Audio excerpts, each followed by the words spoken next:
여호와께서 모세에게 말씀하여 이르시되 이 명수대로 땅을 나눠주어 기업을 삼게 하라. 수가 많은 자에게는 기업을 많이 줄 것이요 수가 적은 자에게는 기업을 적게 줄 것이니 그들이 계수된 수대로 각기 기업을 주되 오직 그 땅을 제비 뽑아 나누어 그들의 조상 지파의 이름을 따라 얻게 할지니라. 그 다소를 막론하고 그들의 기업을 제비 뽑아 나눌지니라. 레위인으로 계수된 자들의 종족들은 이러하니 게르손에게서 난 게르손 종족과 고핫에게서 난 고핫 종족과 무라리에게서 난 무라리 종족이며 레위 종족들은 이러하니 림니 종족과 헤브론 종족과 말리 종족과 무시 종족과 고라 종족이라. 고핫은 아므람을 낳았으며 아므람의 처의 이름은 요게벳이니 레위의 딸이요 애굽에서 레위에게서 난 자라. 그가 아므람에게서 아론과 모세와 그의 누이 미리암을 낳았고 아론에게서는 나답과 아비후와 엘르아살과 이다말이 낳았더니 나답과 아비후는 다른 물을 여호와 앞에 들이다가 죽었더라. 1개월 이상으로 계수된 레위인의 모든 남자는 23,000명이었더라. 그들은 이스라엘 자손 중 계수에 들지 아니하였으니 이는 이스라엘 자손 중에서 그들에게 준 기업이 없음이었더라. 이는 모세와 제사장 엘르아살이 계수한 자라. 그들이 여리고 맞은편 요단과 모압 평지에서 이스라엘 자손을 계수한 중에는 모세와 제사장 아론이 시내 광야에서 계수한 이스라엘 자손은 한 사람도 들지 못하였으니 이는 여호와께서 그들에게 대하여 말씀하시기를 그들이 반드시 광야에서 죽으리라 하셨습니다. 이러므로 여분네의 아들 갈렙과 눈의 아들 여호수아 외에는 한 사람도 남지 아니하였더라. 오늘 말씀은 하나님의 주권에 따른 공의로운 분배 원칙이라는 제목으로 말씀을 전하겠습니다. 오늘 본문의 말씀은 이제 하나님께서 가나안 땅에 들어가게 되며 그 족속대로 그 지파의 사람 숫자에 따라서 땅을 분배하도록 합니다. 그러면서 두 가지 원칙을 이야기하죠. 하나는 사람이 많은 데는 더 많이 받고 사람이 적은 데는 적게 받고, 그리고 또 하나는 제비 뽑기를 하라는 겁니다. 그러면 여기에서 메시지가 무엇이냐면 어떤 사람이 똑똑하니까 또는 그 사람이 경제를 잘하니까 많이 가져서 부자가 되라, 옳지 않다라는 겁니다.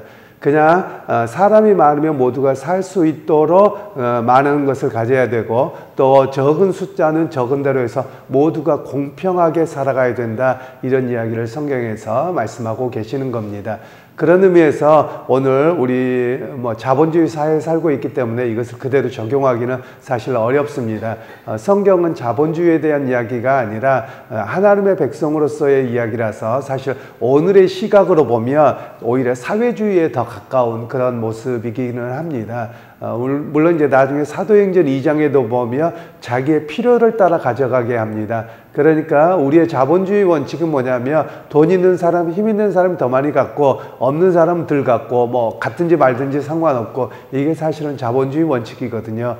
그래서 초대 자본주의가 들어설 무렵에 기독교인이고 기독교적 가치관 속에서 이렇게 경제를 이야기했던 헨리 조지라고 하는 사람이 있습니다. 물론 그 가운데는 마르크스라고 하는 사람은 공산주의를 이야기하고, 또 다른 사람들 엥겔스 이렇게 이런 사람들은 전부 다 자본주의를 이야기할 때 이 헨리 조지라고 하는 사람은 토지 공개념을 이야기합니다. 그래서 토지를 가지고 이것이 부를 창출하지는 않습니다. 토지 자체는. 그렇기 때문에 이 토지라고 하는 것을 빼야 된다. 일반적으로 자본주의를 이야기할 때는 토지와 그리고 자본과 사람을 이야기합니다. 즉 사람이 있어서 거기서 뭔가를 해야 되고 자본이 투자가 되어서 뭔가가 만들어져 가야 된다. 그리고 토지가 있어야 된다. 이렇게 이야기를 했는데, 이 헨리 조지라고 하는 사람은 토지를 갖고 이야기하면 안 된다. 왜냐하면 땅은 값어치가 있는 게 아니라 하나님께서 주신 것이기 때문에 토지를 가지고 어느 땅은 더 비싸고 어느 땅은 더 싸고 이렇게 하면 올바른 일이 아니다. 물론 토지 위에 건물을 짓거나 농사를 짓거나 하면 부가가치를 생산하지만 토지 자체는 부가가치가 아니다. 즉 사람의 수고와 재화가 들어갔을 때 토지가 어떤 것을 내는 것이기에 토지를 가지고 해서는 안 된다, 이런 이야기를 하곤 했습니다. 그런데 이것이 실현되지 못하고 결국 세상은 자본주의와 공산주의로 나누어지는 그런 상황이 되어버렸습니다. 그래서 성경적 가치관으로 이야기를 하기에 세상은 너무나 복잡해서 사실 어려운 상황이 되어버렸습니다. 그래서 성경의 원리만을 가지고 이야기를 하자면 너무 큰 부자가 되어서 오직 자기 배만 채우는 것도 옳지 않고, 또 가난한 사람이 생겨서 사회적 약자가 생기는 것도 올바르지 않다, 이런 이야기가 오늘 성경의 이야기입니다. 그래서 오늘 우리가 좀 사회를 바라볼 때 좀 여러 가지 모습으로 바라보아야 되는데요. 물론 어떤 사람들은 게을러서 가난하게 된 사람도 있을 수 있습니다. 게을러서 노숙자가 된 사람이 있을 수도 있고요.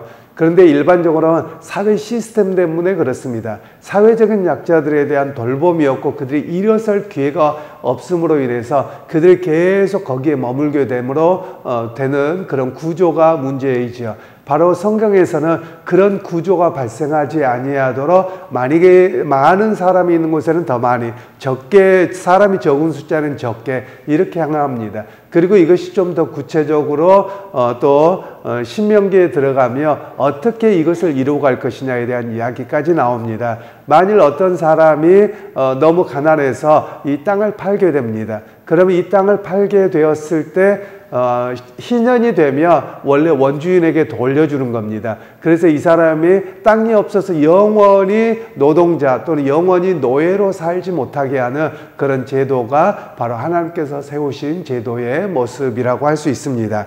그리고 나서 이제 제비 뽑아서 나누라 라고 이야기를 합니다. 땅이 똑같지 않습니다. 땅이 어떤 곳은 좀 더 비옥하고 어떤 곳은 좀 척박합니다. 그러면 사람들이 바라볼 때 어떻게 하겠습니까? 사람들이 싸우게 됩니다. 내가 더 좋은 땅 차지할 거야 라고 해서 힘으로 뭔가를 누리게 되는 것이 인간의 기본적인 겁니다. 그러니까 하나님께서 제비를 뽑으라는 거예요. 그 이야기는 어떤 것이냐, 하나님께서 땅을 너희에게 주는 것인데 불평과 불만과 힘으로가 아니라 주신 그대로 받아라, 이런 의미로 우리에게 말씀하고 계시는 겁니다. 이 이야기는 우리의 인생에 대해서도 마찬가지입니다. 어떤 사람은 부잣집에 자녀로 태어났을 수도 있고 어떤 사람은 가난한 집에 태어났을 수도 있습니다. 그러면 가난한 집에 태어난 사람이 하나님을 불공평하고 세상이 왜 그렇게 불공평하냐, 이렇게 하지 말고 오히려 주신 것 속에서 최선을 다하고 살아가야 되는 그런 모습으로 우리에게 이야기를 하는 겁니다. 즉 그런 의미에서 우리가 하나님께서 공정하게 분배하는 원칙은 세상적인 방식이 아닙니다. 사실 오늘 우리 한국 사회가 이 공평하다라는 개념을 상당히 잘못 갖고 있는 듯 합니다. 특별히 젊은 세대에게는 더 그러는데요. 제가 종종 하는 이야기가 있습니다. 예를 들면 저희 나이대의 사람과 이제 막 청년이 된 사람과, 그러면 어떤 이야기를 하냐면, 제가 한국에 돌아왔을 때 뭐 영끌족이라고 해서 영혼까지 끌고 와서 집을 사야 된다, 이런 이야기가 무슨 이야기였냐면, 청년들이 자기들은 평생 돈을 벌어도 집을 못 산다. 그런데 부모 세대는 뭐냐? 부모 세대는 다 누렸지 않느냐? 뭐 이런 이야기를 하는 겁니다. 그러면서 마치 지금과 부모의 세대를 똑같이 수평적으로 보려고 하더라고요. 그래서 제가 종종 그런 이야기를 했습니다. 전혀 그렇지 않다. 왜냐하면 너희는 이제 사회생활을 시작한 지 얼마 안 된 사람이고, 어른들은 부모 세대는 너희보다도 20, 30년 이상을 쌓아온 그 축적이 있다. 그런데 왜 너희는 그것을 내쳐서 똑같은 시선에서 바라보느냐? 그런 시선은 공산주의적 평등이다. 그 잘못되었다. 제가 그렇게 이야기를 합니다. 사실 요즘 젊은 세대들이 갖고 있는 그 평등, 공평의 개념이 굉장히 공산주의적 개념입니다. 그래서 어찌 보면 그냥 어른이 됐든 누가 됐든 사회적으로 어떤 사람이 되었든 간에 그들의 수고하고 애쓰는 업적과 가치를 인정하지 않고 똑같이 보려고 하는 굉장히 잘못된 시선이 요즘에 있습니다. 오히려 성경은 어떤 이야기를 하냐면, 척박하든 비옥하든 상관없이 어떻게 살아가느냐, 하나님 앞에 제비 뽑았을 때 하나님이 주신 것으로 알고 그 가운데서 최선을 다해서 살아가도록 그렇게 말씀하신 겁니다. 그러면 하나님께서 척박한 땅에 태어을 이렇게 소유로 얻었기에, 기업을 얻었기에 그 사람 가난하고 못 살게 하겠느냐? 하나님은 그렇게 하지 않겠다는 거예요. 즉 척박한 곳이라도 약속의 땅에 들어가며 그들을 기업으로 삼고 먹고 살 수 있도록 그들을 돌보신다라는 거예요. 그러니까 하나님을 바라보게 하시는 것이죠. 그런데 사람들은 어떻습니까? 땅만 바라보는 것이죠. 척박한 곳, 비옥한 곳만 바라보면서 비교하고 갈등하고 싸우고 빼앗고, 이것이 바로 세상의 역사의 모습이라고 할 수 있습니다. 바로 하나님께서는 우리에게 비록 제비 뽑고 또 그것을 통해서 공평함을 통해서 하나님께서 주신 것에 대한 감사 속에서 살아가도록 우리에게 하시는 말씀이라고 할 수 있습니다. 그리고 이제 레위 지파들의 그 족보가 나오는데요. 그 중에서는 나답과 아비후와 엘르아살과 이다말이 아론에게서 났는데 60절입니다. 61절. 나답과 아비후는 다른 불을 여호와 앞에 들이다가 죽었더라. 이 말씀은 어떤 의미냐면 실제로 이 나답과 아비후가 하나님께서 명하신 불이 아니라 다른 불을 가지고 제단에 갔다가 하나님이 죽이셨던 그런 내용이 출애굽기에 나오지요. 바로 그것을 이야기하면서 너희가 어떻게 살아가야 되느냐, 너희의 판단과 너희의 생각대로 살지 말고 하나님 앞에서 어떤 모습을 하나님이 말씀하신 대로 살아가려고 해야 되는 것이 옳은 인생이다, 이런 이야기를 말씀하고 계시는 겁니다. 그래서 여러분, 오늘 우리도 마찬가지입니다. 세상에서 살아가면서 끊임없이 노력해야 될 것은 내 생각 이런 걸로 살지 않고 하나님이 은혜 주시고 하나님의 도우심을 바라보고 살아가겠습니다, 이런 고백이 바로 우리 고백이 되어야 함을 이야기합니다. 그리고 이제 63절에서 65절의 말씀은 이스라엘 백성들이 시내산 광야에서 한번 레위인의 계수를 했습니다. 전체를 다 계수했습니다. 그리고 이제 모압 평지 앞에서 계수를 하는 두 번째입니다. 그러면서 이걸 비교하면서 시내 광야에서 그들을 계수했던 그 모든 사람은 죽었더라. 그리고 들어갈 수 있는 사람은 여분네 아들 갈렙과 여호수아 두 사람뿐이더라. 성경은 이렇게 말씀합니다. 그러면 하나님께서 40세 이상 된 자들을 전부 다 광야에서 죽이셨습니다. 그러면 그 이유가 무엇이냐? 그들이 과거의 영향력에 여전히 받았던 겁니다. 즉 노예근성이라고도 말하기도 하는데요. 그들이 출애굽했지만 애굽에서의 생활, 노예적인 근성만 계속 이야기하는 겁니다. 그래서 그 노예적 근성이 뭐냐? 세상의 노예가 되어 있어서 하나님의 인도하심과 역사하심을 바라보기보다는 맨날 불평합니다. 그리고 맨날 시기 질투하고 갈등하고, 이게 바로 노예 근성의 모습이었던 것이거든요. 그러니까 결국 그것은 무엇으로 작용했느냐면 하나님에 대한 원망으로 나갔고, 그 원망은 믿음 없음의 모습이었다라는 겁니다. 바로 하나님께서는 그래서 그들을 다 멸망시키시고 이제 새로운 세대를 만들어서 하나님의 역사를 기대하는 백성으로 가나안 땅에 들어가게 하셨던 내용이지요. 물론 여기서 여호수아와 갈렙은 어떤 사람입니까? 가나안 땅에 들어가자고 할 때 우리는 들어가자, 그것은 우리의 밥이다, 여호와께서 말씀하셨다, 이렇게 믿음으로 고백했던 사람들입니다.